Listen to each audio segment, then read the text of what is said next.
Hi, it's Kevin Lebates here, and a question that I get asked quite frequently about blockchains is why is blockchain X, Y, or Z, which clearly has superior technical features to blockchains such as Bitcoin, Core, or Ethereum, not more popular? Why aren't more people jumping on board one blockchain rather than another?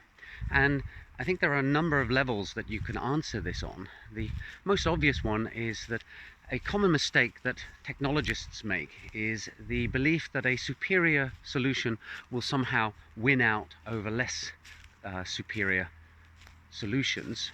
But marketing evidence, or market evidence rather, makes it clear that it's not just about the quality of the technology, it's also about public uptake. So, for example, the classic example that is given is the one of VHS over Betamax. Now, my parents actually bought a Betamax, and that was the first video recorder that I ever got to see and use.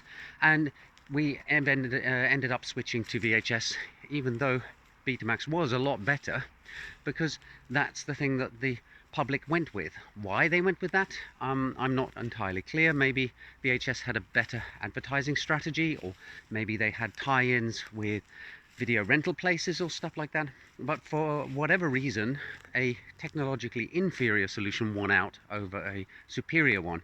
And that, of course, is the case with any technology. So the first thing is, it's just what the public goes with. And in blockchain, that's a particular problem. Well, maybe not a problem, it's just a fact.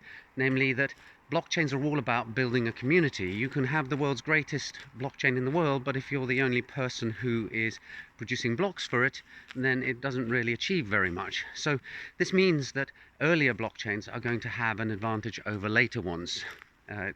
The incumbents have a huge advantage because they will have the bigger set of people who put time and effort and money into maintaining them, and it's a big decision to decide to jump off one and move everything over to another one, although it's not technically impossible.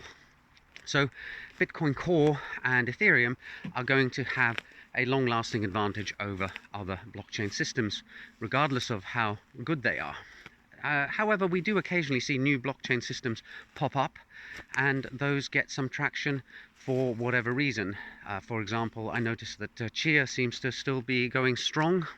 The exabytes that are now committed to mining on, or farming as it's called, on Chia is now at about 30, I think, 30 exabytes or something like that. So it's a pretty large number of hard drives that are being used to keep that running. And on the other hand, you see blockchains that are fundamentally just marketing doing well too.